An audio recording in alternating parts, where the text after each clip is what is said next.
Thank you so much, Buzz, for being with me today on the WaveCapital's guest speaker series on relationship building in a team environment. You're my 95th guest on my Wow. podcast. Wow. How are you today, Buzz Peterson, my fellow University of North Carolina Tar Heel? Garrett, I'm doing well. Thanks for having me on. I'm looking forward to our conversation. Yes, absolutely. Well, you were the, high school player of the year in North Carolina in 1981. And another gentleman by the name of Michael Jordan learned about that and said, wait a second, Buzz Peterson's the high school player of the year in North Carolina. What about me, right? I always tell him I got something on him right there with that. But when as we all, the ones that can remember Michael from way back in the late 70s, early 80s, tremendous athlete. It's just a matter of time till he got to hone his skills on one sport besides baseball or football, whatever. But and once he got to Chapel Hill, he got better and better. And even though he said, I got to be better than Buzz every day, I always told him, I wish you'd have told me that. But, either one of us were going to start the two guard there for that national championship team. But yes, he was more in high school at Laney, probably more of a 6'3", 6'4" post player. And I was playing on the perimeter at 6'3", 6'4". So, and we grew up opposite ends of the state. He was on the coast, I was in the mountains. I never played against each other during high school at all. Teams never met. And I look forward to delving more into the backstory and all that, and the fact that you both won a national championship together, as well as another guest on my podcast, Matt Doherty. And I was telling you offline that another former player under head coach Roy Williams at the University of Kansas, Rex Walters, was also on my podcast. And Rex, like you, worked for the Hornets, and you were the interim general manager before Mitch Kupchak became the full-time general manager. And Rex also was an assistant coach for the Hornets. I also had Fred Whitfield on, as I was telling you offline, and I met Fred and Michael 20 years ago at the 2005 Hoopty Celebrity Golf Classic. And I'm so proud to have people on my podcast who are graduates of the university, but also to hear your story, Buzz, about your life playing for Dean Smith, playing with Michael Jordan. Just basketball has been a main part of your life, but outside of basketball, just as a business leader, a community leader, growing up in North Carolina, and really being, one of the key integral pieces of, North Carolina school legacy and basketball legacy. And also want to talk to you about your family. And, we were talking offline as well about, you transitioning from North Carolina to Tennessee. When you think of relationship building, Buzz, in a team environment, what does it mean to you? And what has it meant for your professional career? It's a key, that leadership, team building, all that stuff. It's basically a two-way street. A lot of times, your leaders sometimes always said on it. When you have when I was coaching, I felt like if I had a leader within my team, those 15 players or whatever, if I had someone in that group that could lead them, it was more impactful than a coach. Because as a player, I remember in my freshman year at North Carolina, Jimmy Black held a meeting, and they had just lost to Indiana in the final game in Philadelphia. That's when I think the day Reagan got shot and everything. So things we remember. But I remember Jimmy holding a meeting at Granville Towers. He said, "Hey, look, Coach Smith is getting a lot of undue press that saying he can't win the big one, or he can't get to all that stuff. And so our goal is to win it." Not to win it, just to win the ACC, whatever. We want to win that, but we want to win the national championship. So, when you hear a teammate talk about that, and that's what you could see in his eyes, what he wanted, and what the upperclassmen wanted. Well, your heart, you sank everything in it. When I became a head coach, I tried to find out one or two players that I could develop that relationship with, have a good relationship with them on and off the floor, that I could trust them and they could lead that team. And I think if you go back, Garrett, and you look at a lot of teams, whatever it is, if it's baseball, hockey, soccer, whatever, I bet you're going to find somebody within that team on that roster that has tremendous leadership skills. And they're hard to find. In my years in 01 to 05 at Tennessee, I was trying to find that leader within that team. It was tough. And I went back and I took a young man, Dane Bradshaw, who was at White Station in Memphis, who won 3 state high school championships. And I took a young man like him because he was a leader and he was a winner, because winning all those games. And so I wanted that winning product. So It's, some people just have that winning mentality and they don't settle for anything less. But it's not something you just turn a light switch on and say, all right, there's a leader. I'm going to make you a leader. No, no. It's something that a lot of people are born with and you have to work with them. Yes, absolutely. And how much did Dean Smith, and you could ask this to anyone from Michael Jordan all the way down to any player, how much did he mean to you, Buzz? Just from a one-to-one personal relationship. Obviously, he's going to impact every player individually and collectively of all his teams over his 36 years as a head coach, and even the 3 years when he was an assistant under Frank McGuire.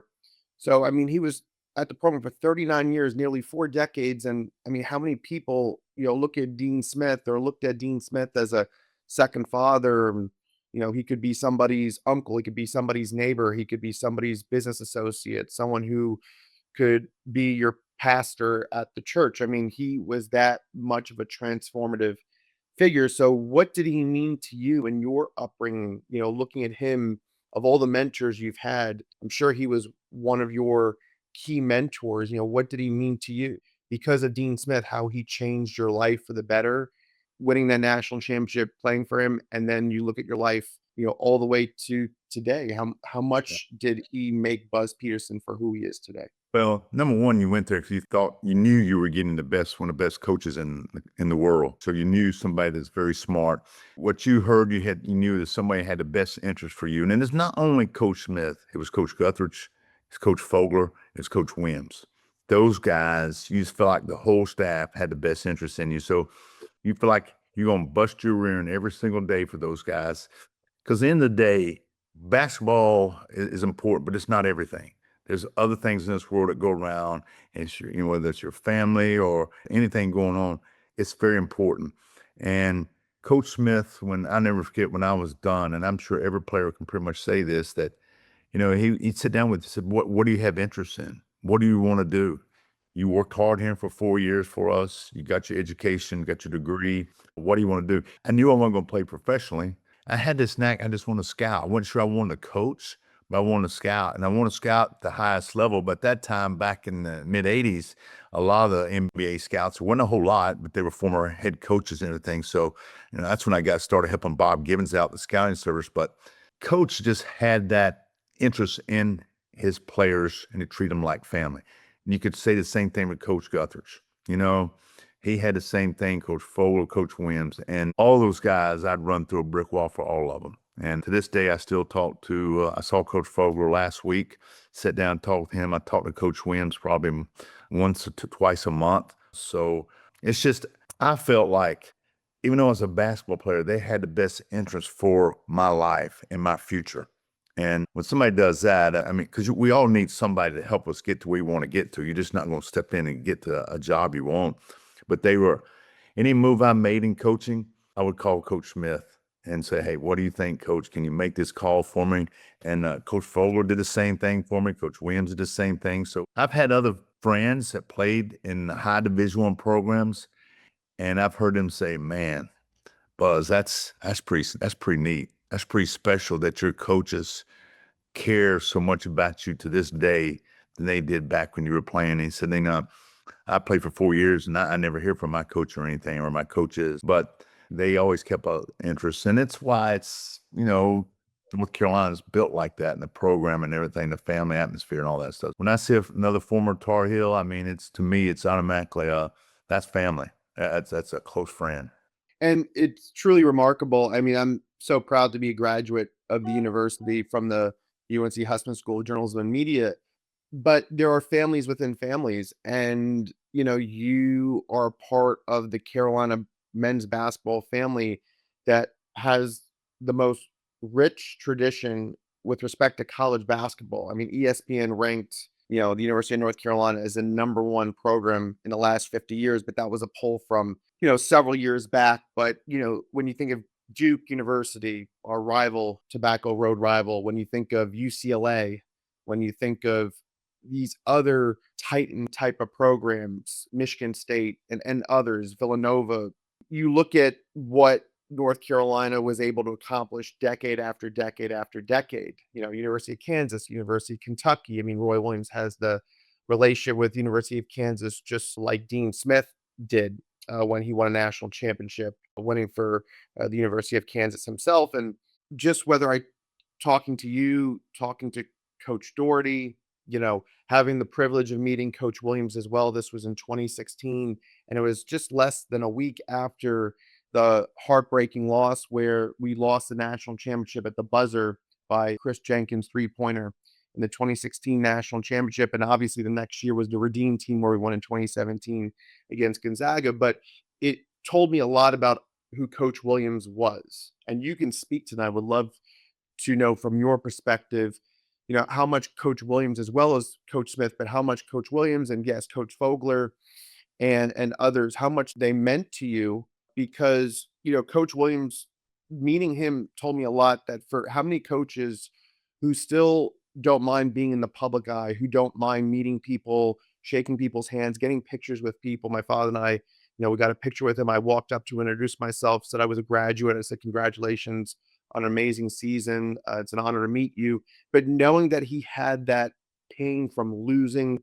that game from just several days before, but that he could compartmentalize and still know that, hey, at the end of the day, it's just a game. And, he was going to, spend the time in Mount Pleasant, South Carolina with his wife, Wanda. And, that's, like a retreat for him. That's his vacation home.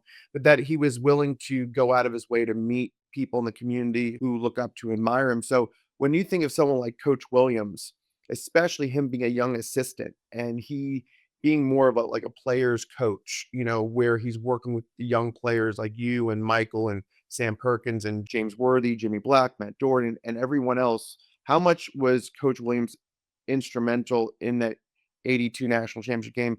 And, just talk more about your friendships with, Coach Williams and Coach Fogler and all the staff and what those relationships mean to you, even in 2025. If you go back to watch the practices, what I remember so much was Coach Smith was the dominant voice. If there was a second voice, had been Coach Guthers. Coach Fogler and Coach Williams, to credit those two guys, they soaked up all that information. That's part going back to leadership. Good leaders are also very good listeners. You have to listen what other folks are saying sometimes. Sometimes you believe them, sometimes you don't, but sometimes you can soak up some information because we all kind of learn from each other along the way. But I think Coach Williams especially was a tremendous listener under Coach Smith. Listen what Coach Fogler, Coach Guthers were saying because he was the youngest on the staff, and he parlays that to Kansas and then brings it back to Chapel Hill and with national championships.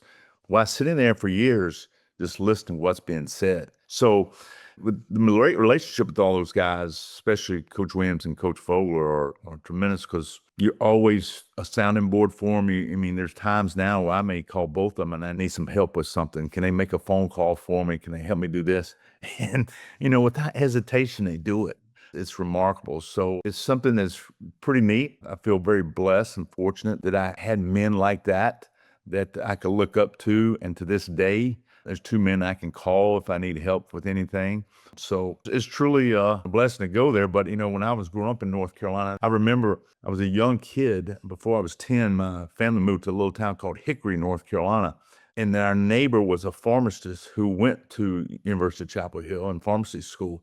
And he brought back a media guide.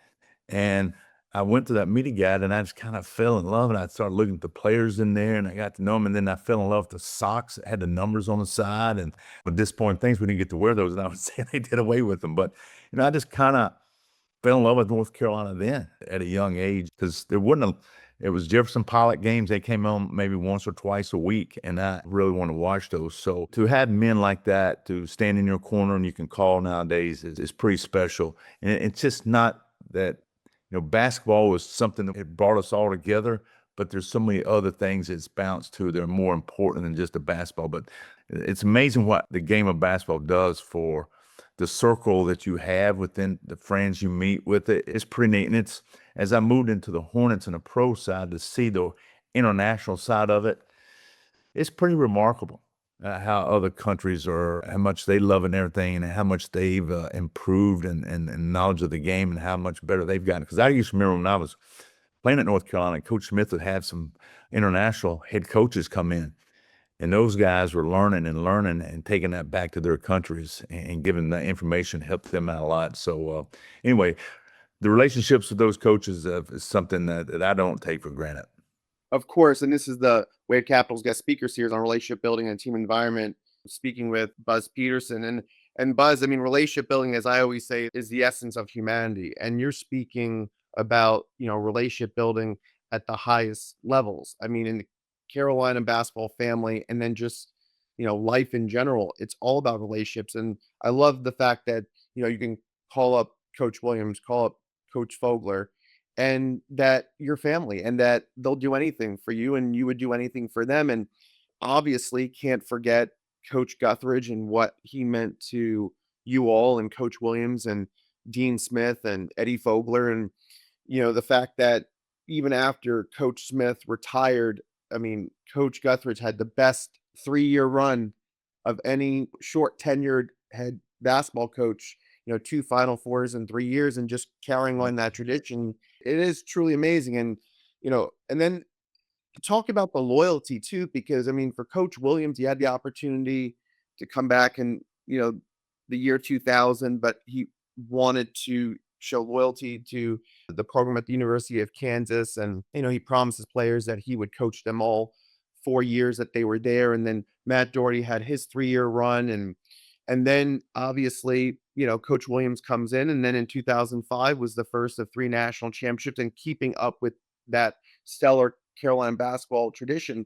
But in the time that you were coaching at the college level, I lived in Wilmington, and I know that you coached the Seahawks. Mhm. I obviously lived in Chapel Hill when I went to school there, but I also lived in Raleigh, and you were an assistant for 3 years at NC State.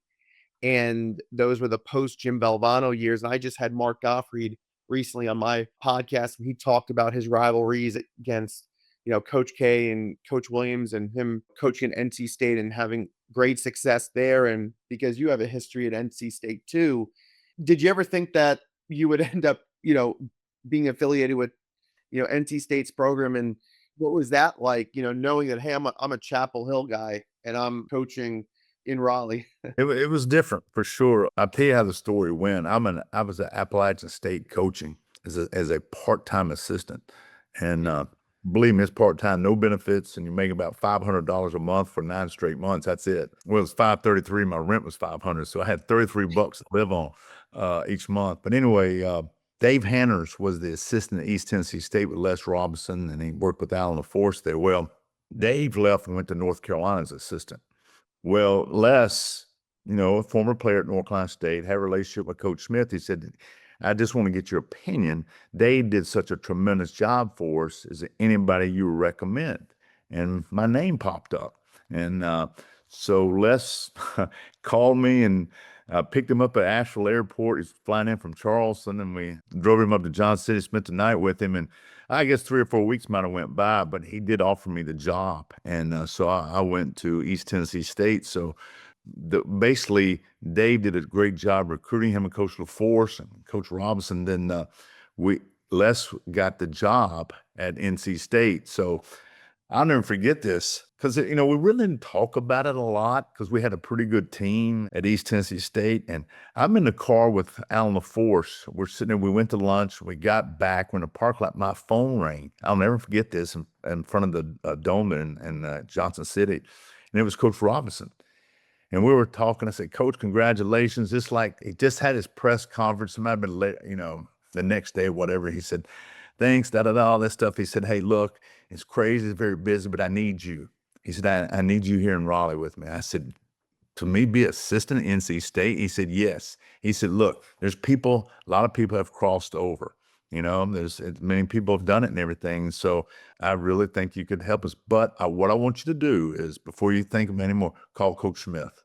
And so I went in my office, I called Coach Smith, and we talked about it. He said, hey, if Les has offered you this opportunity to be assistant coach in the ACC at, I think I was 27, 26, something like that. He says, you better jump on the opportunity. and this is a great opportunity for you.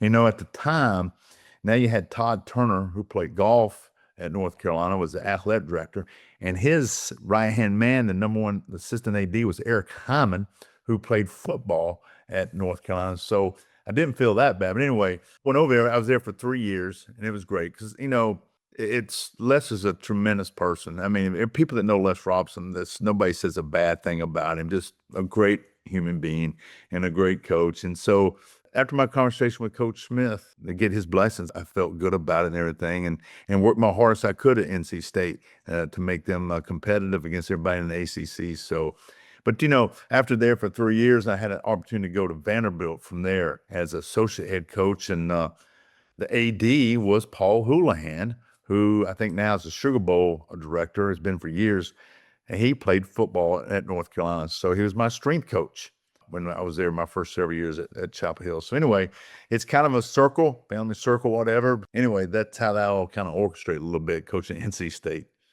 I love how you can draw different times of your life and the relationships that are all connected, the 6 degrees of separation, even within the North Carolina basketball circles. And I just love hearing from you how every person you're identifying in your story, that the person had a significant role at North Carolina. I want to tell you about it's coaching the state was it's pretty interesting. I can't remember. It was a year that Desert Storm broke out. 91, I believe. 91. You're right, 91. Anyway, we had won a big game, and we're sitting there in the office the next day, and there's Wendell Murphy's in there, big supporter. Chancellor Monteith is in there, and Wendell says, "You know what?" He looked at me and says, "I got a gift for you. It's over at Cameron Village." He said, "I think Miss Sparks, Beverly Sparks, is going to pick it up for you. But the next time we play Chapel Hill in North Carolina, I want you to wear it." And so I'm thinking, what is is it a hat or whatever? It was a red sport coat. And so she went, picked it up, brought it to me. And I think it was, I don't know, we were supposed to play, we were playing North Carolina. We were in Chapel Hill. The game was a 9 o'clock game on a Wednesday night, I believe. And I remember standing on the court and didn't have the coat on at the time because I was helping rebound and warm up for the players. And Chancellor Monteith came down and stands and says, "Where's Les?" I said, "In the locker room." That's when they postponed that game because it was kind of Garrett, it's kind of eerie a little bit because you're out there 45 minutes before, nobody's kind of in the stands. And everybody was on the concourse watching the news breaking of the war because you had at that time, we had a young man, Anthony Thompson, who's no longer with us. His father was in the war, and Pete Chilcutt's brother. And so we postponed the game to back to February. And to go back, if you look at it, we played Chapel Hill. We played in Raleigh, and the next night we played in Chapel Hill back-to-back nights because we couldn't find it in the schedule. And I wore the red coat at home. The students loved it and everything, clapped. The next day I had to wear it in Chapel Hill. And you imagine that red coat standing out, all that blue and everything. I'm sure people were pissed at me in those stands and whatever. But hey, I'm just doing what the people giving my check to wear. But I don't know where that coat is. I'd be interested where that red coat is. I can't find it anymore. We moved so much. Were you pleasantly surprised that when you coached at NC State for 3 years as an assistant that, people welcomed you with open arms despite being a Tar Heel? Because at the end of the day, you were hired to help NC State, and although your basketball allegiance as a player and as a graduate was with UNC, you have to form a new allegiance, especially in the time that you were with NC State. But were you pleasantly surprised how welcoming? People are friendly though in some parts. Some people get mad sometimes, may say some stuff, but I bet there's one person. I bet Roy Williams, he probably slapped me. He probably hit me and said, "What are you thinking?" I mean, 'cause I mean, it's a rivalry for him. I mean, he's always been that way. He'd have probably told me something else. But anyway, no, but he said, "You have to do this. It's important for your future." Yeah, that's wonderful. And I know that you only had 1 year at Tulsa, but you were crowned NIT champions. Talk about that, magical season at Tulsa where you won the NIT championship. Yeah, that was we were at App State and we'd won 3 out of 4, regular season championships. And back then you had Davidson College of Charleston. It was a good league. And I got that job late. It was in June. Interesting how the domino effect works. What happened was Izzo turned down the Hawks job.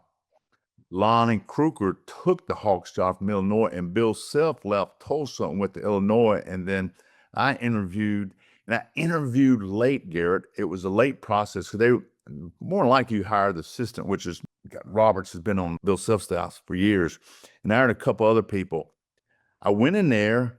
Listen how I got involved in that job. Because you're at App State. The CEO of the Southwest Airlines got the job at Tulsa as a president.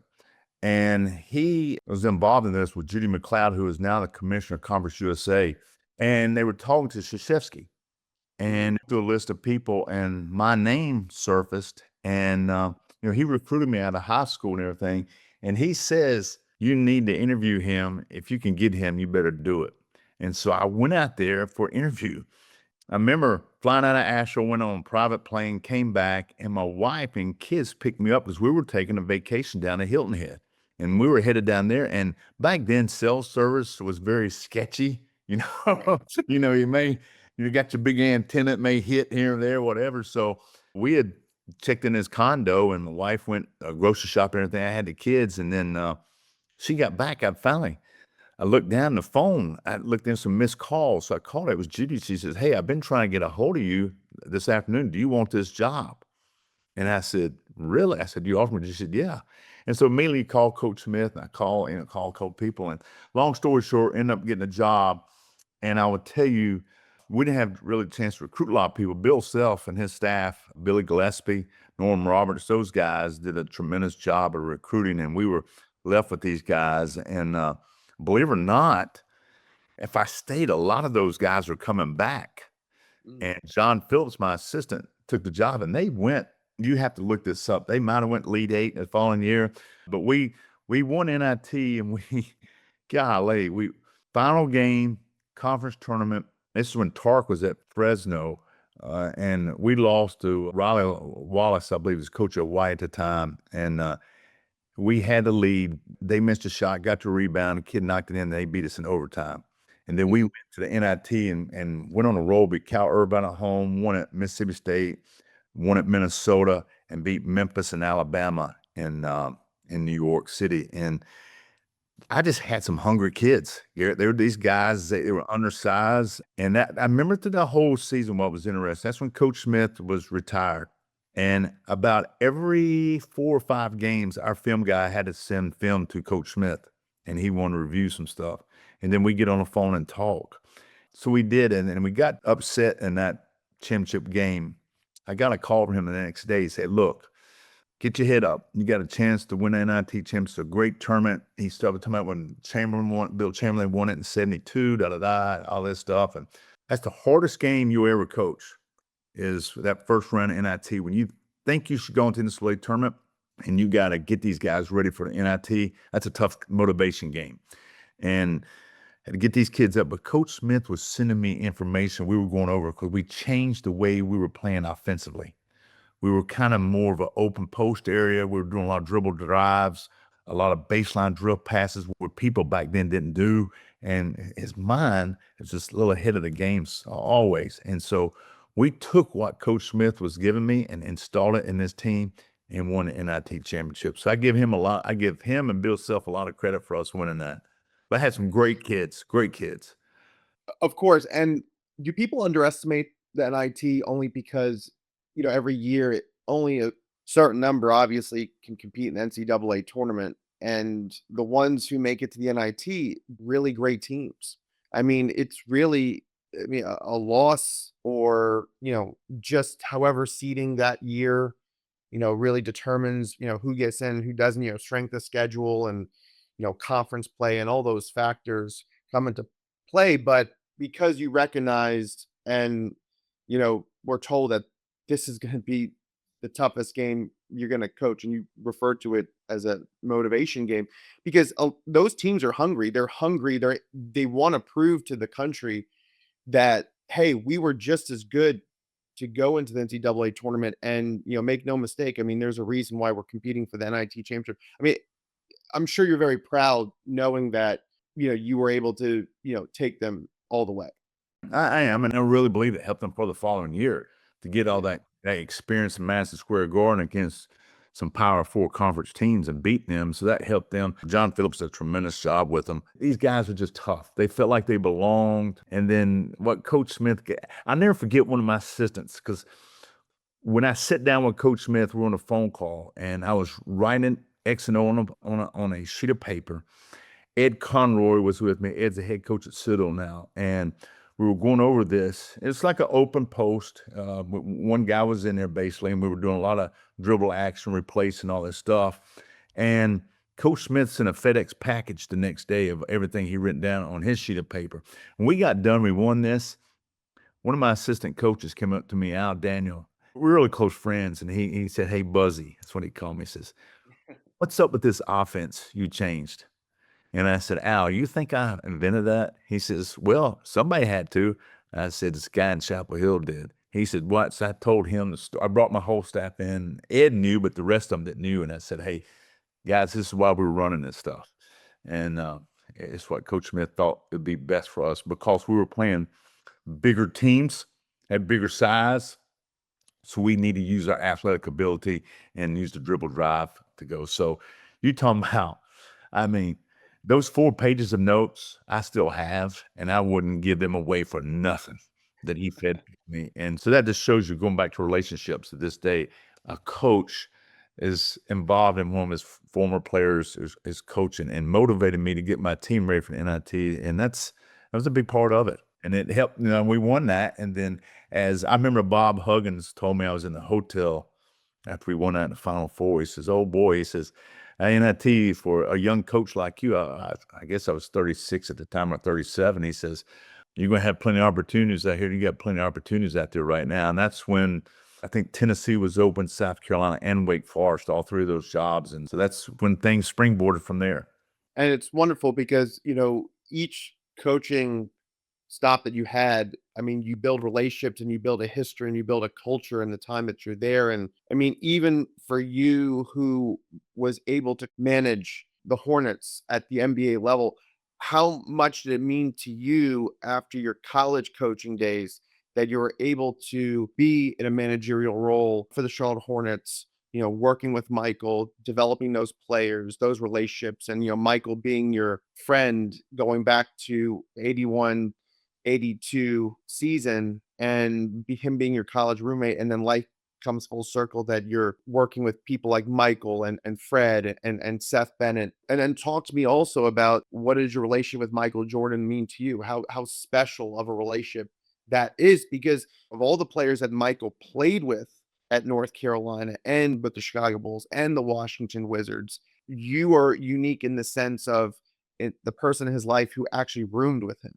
That's a totally different experience. And being that you're young guys and coming out of high school and with egos, and you're the North Carolina Player of the Year, and that's something, like you said earlier, that you have that on them, in a Yeah. way, like, is that competitive drive, that competitive streak. But Yeah.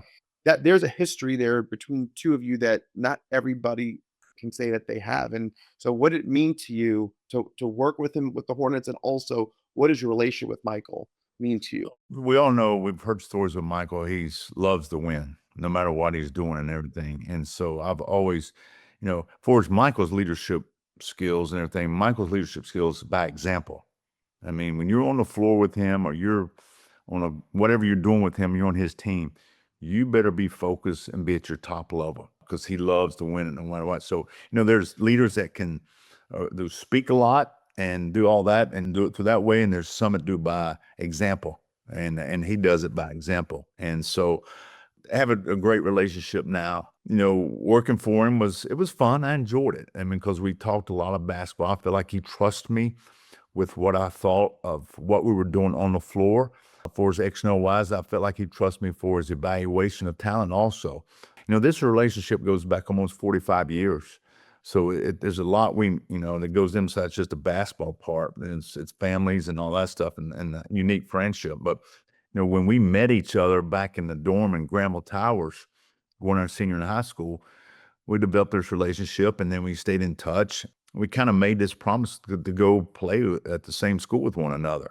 I feel like that would be a pretty unique thing, that here's a guy that we kind of hit it all pretty easily, and we kept talking on the phone and everything. And, then it gets to be competitive. I didn't realize, and I don't think any of us realized at the time, that he was going to turn out to be one of the greatest of all time to play the game of basketball. And I get asked all the time, would I have changed course? Would I have gone to Kentucky, that opportunity, or other schools? And I'd say no, because what I learned at North Carolina and the relationships more than anything else, what it brought me is just invaluable. So yeah, to this day, relationship with Michael, we even though I'm not working for him now, we speak often just to check on one another. But we've had some fun moments throughout all the years and all that stuff, from playing golf to playing cards to playing basketball together. It's something that I don't take for granted. If anyone has ever lived, I think his dad might have said this, if anyone has ever lived a dream life, if you want to be a basketball player, man, the guy is really, you think about it, I mean, Olympian, he's won Olympics, he's won a NCAA championship, NBA championship. He's about, besides the high school part, he's won it all and everything. And so, and he's done very well financially by taking part of basketball and moving it to another level and having a company within a company, and has done a tremendous job with that. So, very happy for him. And you know what's crazy? We roomed with him. We roomed together our freshman year. And then our sophomore year, I grew up with a guy named Brad Doherty. We all know Brad. Yeah. Brad was 16 years old, Garrett, when he was coming to college. Coach Williams came to me and said, "Hey, look, I know you and Michael want a room together. Can Brad be your roommate and Michael be your suite mate, along with David Hart, which is a student manager with David from Asheville also?" So I said, heck, got one of my best friends. I got two guys from my hometown area right there with me. So this would be perfect. So that's what happened. Then junior year, went back to roommate with Michael, and Brad got a little more comfortable there. And then Michael went to pros, and then Brad and I started rooming together again our senior year. So I always tell people, I said, you know what? I nailed it on my wife. I picked a tremendous lady there to marry. But the other thing is, I nailed the roommates also. So I had two really good roommates in college. That's awesome. I mean, that's such a wonderful story. And it's truly a blessing how, really life unfolded for you really in your formative years. I mean, you didn't know until you knew that, your roommate and suite mate would be Michael Jordan, and then another Tar Heel legend, Brad Doherty, too. And, people from your hometown, which brought you a lot of comfort, being that you were, many miles away from Asheville and Chapel Hill. And it really also, really helped you, I'm sure, form an identity and being an integral part of the team that and the great success that North Carolina had winning a national championship and then being there all 4 years. And when Michael did leave for the pros, what do you remember? I mean, it must have been a hard to fill that void, that presence no longer being there, but still obviously, him coming back to Chapel Hill, and he's been a part of, Chapel Hill forever. Every so often he's popping in Chapel Hill, and he's keeping in touch with everybody, yourself, and he's still very much out there in terms of publicly, like he is synonymous with the program, and he is always making sure that he is supporting the program in any which way. And he does that so publicly and privately, of course. But when he left for the pros, I mean, what was the sentiments on campus? Bittersweet, I'm sure. Yeah, I'll never forget it. I mean, we went to Red Lobster to eat the night before. The two of us were sitting there talking, but he really didn't want to talk much long about it because he didn't quite know what he was going to do. And we came back to the room, watched the show or something, went to bed, and then next morning he had to leave early to go over for the press conference. And I said, when he's leaving, I said, "What are you going to do?" Because he really hadn't said it. And he said, "I don't know. I'll have to go there and figure it out with my mom and dad and Coach Smith." And so I was still in bed when he got back. I said, "What are we doing?" And he's kind of walked right by me and says, "I'm going to NBA." And he said, "That's the best decision." And then so I said, "Okay, congratulations," all that stuff. So it was very nonchalant, really. I don't think he really wanted to leave Chapel Hill. I don't think he felt like he'd come back another year. And because that team in '84, I mean, Coach Smith used to say it's one of the better teams he's ever coached that didn't win it. We were very talented. We went 21-0 and lost to Arkansas and Pine Bluff. And then I think we lost to Indiana in Atlanta. I think it's when it had 48 teams in the tournament then. But, Michael coming back, I'm sure we'd probably been number one in the country. But anyway, he made the right decision. But it's when you were talking about the two guys, Brad and Michael, it's interesting now. We look here are two guys in NASCAR now. Michael owns his team with Denny Hamlin, and Brad owns a team with a couple. And I just remember having some conversations because Michael Brad loved it. Brad was over 43 because of Richard Petty. We kind of grew up in Asheville there, and you kind of, Friday nights you go to Amboy Road to see the racing, the guys, and then go down to Hickory on Saturday. So you kind of followed it a lot. And then Michael's dad was really into it because after we won the national championship, I went to the World 600 with my dad and my grandfather, and Michael's dad came with Michael, and that's when Michael, he really fell in love with it at the time. So it's interesting you kick that back to 1982 or 83, in those days when we'd have a conversation about racing, and which Brad was more advanced than Michael at the time to talk about. And now here we are this day, both those guys are in NASCAR and on teams. So of course, being North Carolina, you have to follow it and everything like that. It's interesting how both of them are in the NASCAR scene. It's also, while you were talking, I thought about how Michael is really impacted for the 5 major sports, in our country. Basketball, right? I mean, the greatest basketball player of all time. His baseball career, right? His love for baseball, and his father would have wanted him to play baseball when he was alive, and he felt that after his father tragically passed away was so shocking and so sad, and everybody was really reeling at that time, and feeling for him and his family and the Tar Heel community, that he wanted to play baseball to honor his father, and that Terry Francona said, and Terry Francona's daughters went to Chapel Hill, and I remember they were students when I was a student there, and Terry Francona said that if Michael probably had 1,000 more at bats, he would make it to Major League Baseball. He got up to Double A, but then he realized that, hey, I'm going to come back, and he did, and win another 3 championships. And so he obviously impacted baseball, and then his love for golf. Davis Love III being one of the most recognizable, most accomplished golfers in Tar Heel history, and his friendship with Davis Love III, and obviously Davis Love III.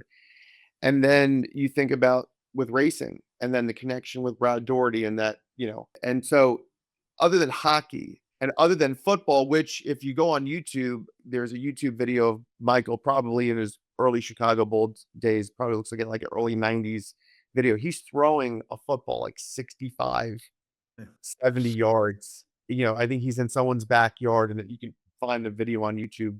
And it's like, it's unbelievable that people, think of Bo Jackson or Deion Sanders or Brian Jordan. They think of guys who were able to excel at the highest levels with 2 sports. But honestly, if you look at Michael's career, if basketball wasn't such a demanding sport, and when you win 6 NBA championships in 8 years, and all the dominance in the 80s and 90s, I don't know, even if he did make it to Major League Baseball and he excelled there, then we would have been robbed of 3 more NBA championships and witnessing his greatness with the Bulls. So I believe you can say that Michael Jordan is a de facto 2, 3 sport athlete because of how much he has excelled in golf, although he didn't play professionally, or even how much he excelled in baseball, or what he could have excelled if he decided to stay longer. Is that fair to say, Buzz? Yeah, it is. It is. He's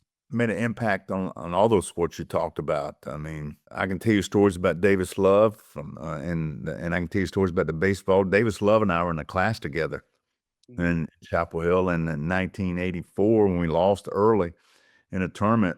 And Davis would park at Granville South there, and I told him where to park. So, because he lived down at the golf course, so he'd drive up, park, we walked together, and walked back to class. And one afternoon after we lost, we walked back and said, Davis, what is your day like? He said, well, I'll go back, I'll hit balls today and do some putting, chipping, whatever, and then play 18 tomorrow, whatever. He said, you want to come out? I said, Davis, I used to swing a club in the yard. I mean, but I'm not very good. He said, yeah, come on, come on. So we got back to the room. And of course, coach had given us several days off there, and Michael's in there. And I said, he said, hey, I said, Mike, I introduced him to Davis and everything. I said, I'm going to head down to the golf course with Davis. He says, for what? I said, I'm going to hit some golf balls with him. He says, "Hey, can I come along?" I said, "Yeah, come on, come on." Davis didn't mind, so that's when we got going in golf in 1984 after we lost, and then he became hooked, and of course I had too. I love it, but I didn't have enough money to build my own golf course or anything like that. So, just how he's impacted with Davis for the golf, the Ryder Cup, and all that stuff. How he's involved with it now, and a lot of those golfers are members at Grove 23. How influential he is with NASCAR now as an owner, and with having 3 drivers now, and he's made a huge impact there. So, and of course, the impact he's made with basketball says enough. So, I mean, you could probably go into what Brand Jordan or whatever his company's done for soccer, and you look at baseball now, you see the guys with the Jumpman logo on the chest and everything. So he has put his mark on a lot of things. And one I never thought would have been NASCAR, but it was his dad's love for racing that really got him into it. And then Brad telling him all about the race and everything. And as Michael says, well, they just keep driving left. They just keep turning left all the time. And so, but now he's learned there's a lot more to it than just that. Yeah. And also, those practices at UNC too, right? Going head to head with people like Sam Perkins and James Worthy. And James Worthy says, I was the best player for about 2 weeks, he was saying. And you got to see, Michael as a freshman be like the best player in that competitive drive and competitive spirit. And I'm sure you got to see a lot of exciting, one-on-one interactions. Yeah, you saw it coming, and when he hit the shot to win the national championship in '82, you saw the confidence level pick up in the pickup games. And Yes. sometimes we were playing Woolen Gym a lot, and we'd have maybe 2 or 3 courts, and sometimes we invite the guys over at Duke because Duke was coming around then, as with Johnny Dawkins, Mark Allery, Tom Amica. Those guys were getting better. The pros would come back, Al Wood, Walter Davis, those guys, and Michael's going against them, and they having a hard time stopping him. That From that shot, playing against those guys, it elevated his confidence level so much. You know what? The one guy that could guard him about as well as anybody in those pickup games that we let play with us because we were scared to death of him was Lawrence Taylor. LT, Wow. tremendous lateral movement, tremendous athlete, could jump, 6'3", strong, whatever. And so LT played with us, and that's probably one guy Michael Fearway's out there playing. So, but that helped his confidence. And then I'll never forget this. We're in, I believe, Greece, our junior year. It's been an 84 season. We played an Italian team that had Scott May on it, who was the player of the year at Indiana and in college that year and everything. And so I think Michael went for like 32, 34 points in that game. We won. That's a lot back then. So we would score high 60s, low 70s. So to get 30-something was pretty impressive. And the way he Right. got it was very impressive. He got through, offensive rebounds, driving, and making mid-range shots, all that stuff. It's just the way he was scoring and playing on defense. We went into the locker room, Garrett, changed uniforms, ate a candy bar, and went out and played a Yugoslavian team that was very talented. And it was Yeah. players. I mean, I wish I knew you can name some of the players, but there were some very good players. And Michael went for 34 again points. And I remember walking out of that arena with Coach Williams. I said, Coach, I said, that was impressive back-to-back games by my roommate. He says, oh, who you telling? And I said, let me ask you something. I said, you think he has a chance to be one of the best of all time or rank up there with some of the best? He says, he calls me Bauer, my middle name, Bauer. He said, Bauer. He says, I tell you, he may be one of the best of all time. If he continues to grow and grow, and he said, but he's got a chance. He said that was impressive. So just that moment there, those 2 games, I always knew he was very good, but at that time, I knew from then on, there's no one better. There's no one better at that time. When he got to the NBA, I was like, hold on, watch out, because he's going to change that league, which he did, because there was Magic and Bird and those guys, but he stepped up there and it was a match with them and everything. And then I think the next game I remember was the Boston game. We had like 60 something. The 63 points, which is a playoff record. Was that like his second, third year, one of It those was years? it was the second year, and as you know very well, he broke his foot. Yeah. And when he came back, I mean, to drop 63 points on the Boston Celtics, they lost 135 to 131, but Michael had 63. That was the game where Larry Bird said that, it's God disguised as Michael Jordan. And Yeah. I remember that game, and to me, that was another yeah, right. stepping stone, and then that was probably from there. So, Yeah. it's just and I don't know how I got off on that, but yeah, there's points that I can remember that hey, this guy Yeah. is going to be the best. And Michael Jordan said that shot changed everything for him. He went from Mike Jordan to Michael Jordan. And, destiny, I mean, that's the way it was written. I mean, him winning the national championship, you winning the national championship, everybody on that team winning the title for Coach Smith, winning that first one for Coach Smith, how much that meant so much.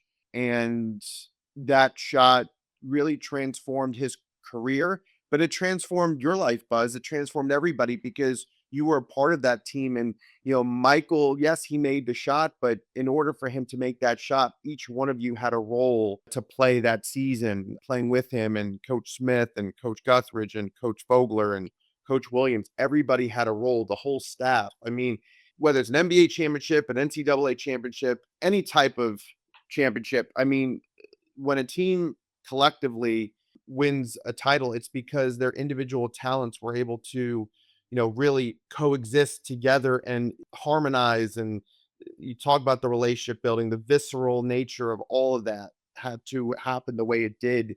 And then also knowing that it was such a heartbreaking loss from the year before, losing to Bob Knight and Isaiah Thomas, with the University of Indiana team, but that you and Michael came in at the right time to bolster what already, a Sam Perkins and a James Worthy and unfortunately Al Wood left the year before because he graduated, but the fact that he helped build that team for you guys, that you guys carried the torch to win that title. And in the remaining time that we have left, tell me about what your family means to you. And we're talking offline in preparation for this interview, and talking about how you relocated from the Lake Norman area to Tennessee outside of Knoxville, and how much, your family means to you, your grandkids, and just from a relationship building aspect of like who you are today and how much family Yeah. means so much. We were in Lake Norman area, and I thought I would never leave there. Developed some golfing buddies there I still stay in touch with, and we go over to Europe and play in the summer times. But yeah, we followed our grandkids, two of our grandkids, over to Knoxville. Our oldest daughter, Nicole, lives in Cullowhee. Her husband, Jackson Simmons, who played at North Carolina,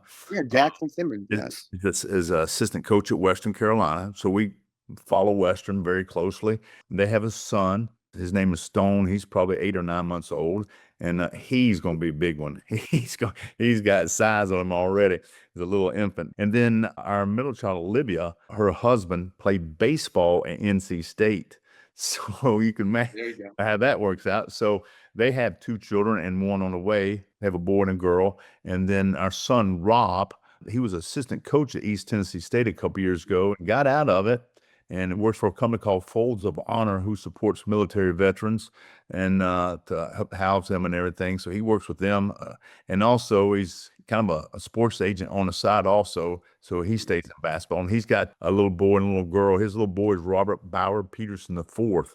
So as four of us there, but Jan and I have been blessed to have been married with Jan for 35 years. And she grew up in Mars Hill, North Carolina, above Asheville there. And things going well to this day right now. What I'm doing, I'm consulting for North Carolina for the men's basketball program. And I spend time down there 2 or 3 times a month to go visit with them and help Coach Davis and help Jim Tanner with the future of the basketball, whether it's NIL, international kids, or with the high school kids. So anyway, it keeps me busy. But yeah, things are going very well for us right now, and just cross fingers that North Carolina has a very good year this year. And I'm Yeah. looking forward to the season started. I went to Cherokee last weekend, watched them in an inter-squad game. Was very impressed. Watched them night against Brigham Young.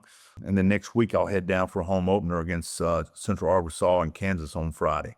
That's great, and that's wonderful to hear about, you being married 35 years to your wife. And I'm gonna be celebrating my 5th wedding anniversary with my wife, and marriage is the best decision any man could make, choosing the right person. So, I'm so glad that you've been blessed these 35 years with your spouse. And, I'm 37, so I'm younger, but you being 37 at one time, what it's like to have a young family and going through the different chapters with young children going to school and eventually going off to college. And that's why I love talking to people who are older and from previous generations, because you learn so much wisdom and gain so much insight. So I really appreciate talking to you, and I'm so happy that you're involved with the program and consulting for them. And what do you love about Coach Davis and him leading the program? He had a great first start getting to the national championship game when he took over for Coach Williams. But what do you love about Hubert, another Carolina graduate, and another, Dean Smith's, former player and had so much success? I've had fortunately had the opportunity to listen to Coach Davis in his meetings with the team out on the floor. I've watched him and been very impressed. I've seen a lot of coaches coach or whatever, but I think Coach Davis does a tremendous job, and I'm just so fortunate and blessed that he's given me the opportunity to help them out. A lot of things what I do, Garrett, is I evaluate. So I spend a lot of time scouting international kids, college kids on other teams, high school kids on film. I don't, I go to North Carolina games, not all of them. I'll go to majority of them, but most time what I'll be doing is behind the scenes and watching tape. I'll sit at my desk where I'm sitting right now. Got a big screen right there that I can put on and watch, and I love that. I love just watching evaluation of players. Now you got to change focus a lot because for so many years I was watching the X and O's and all that stuff. So now you're watching talent. But when I watch North Carolina, a lot of times I have a tendency to watch the X and O part just to see what they're doing, and because I want to make sure that I recommend players that fit the style that Coach Davis wants to play and his staff, and not to get somebody in there that don't fit the way they're playing. So I think this team they had this year has got a chance. They got a chance to be a pretty good team. So it just depends on how they gel throughout the days. But basketball's my blood. Garrett, it's just hard to get rid of it. I do have other hobbies. Spend a lot of time with my grandkids and my kids, but I do love to play golf. My wife's gonna kill me if I join another country club or whatever, not get another membership. She's gonna kill me. But some about the competition. It's not so much about the people you're playing. It's a competition against the course. What you're playing against as a young kid playing basketball, that was, you love to compete, and that's to this day at 62 years old, I love it. Yeah, and I'm sure preparing for the Duke rivalry, as a consultant, and is more or less different than when you had to prepare for the Duke rivalry as a player. I mean, it's still the same intensity, the same emotions, the same passion. The storied rivalry you have with Duke and NC State, obviously Duke being the primary rivalry, and but having great games nonetheless, going up against State for all these decades, but different preparation. It's totally different. I mean, I'm just watching talent-wise for the future and everything, watching players. I'm not a guy that's in there making decisions, closing deals, all that stuff. But back when I was playing, believe it or not, the rivalry back then was Virginia with Ralph That's Sampson. true.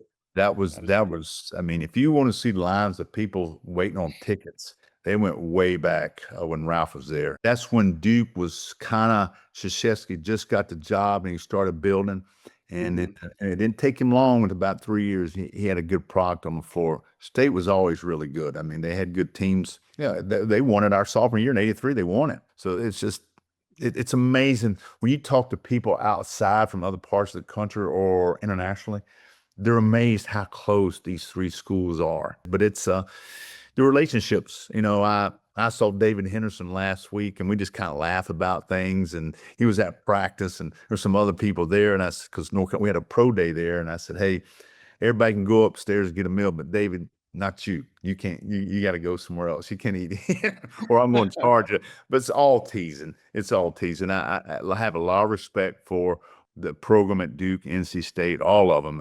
They do a tremendous job. To this day, that you still keep a lot of ties and relationship with those former players at other schools. Of course, of course. And any final words on relationship building? Any final words, a summation of what we discussed, and in all categories? What stands out to you, Buzz, is the final words for my audience and me at home about what relationship building, why it matters in life, in every aspect of our being. I'll sum this up this way. When I was coaching here at University of Tennessee in 01, 05, and my early days there coaching, I have a day timer, and to this day, I still have a day timer, a 2-page calendar of the day, a 2-page monthly, everything. And I started out with my tutor convinced me to do that at North Carolina and back in early 80s. And I still have this day. It sits on my desk. It's my desk right now. I'm looking at it.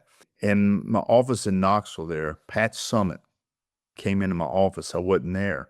And she looked at it. And I'd have the schedule, my whole schedule out for the whole day. And I saw her later on that day, and she says, "Hey, I noticed on your calendar today, tomorrow, whatever, you don't have any meetings with your players."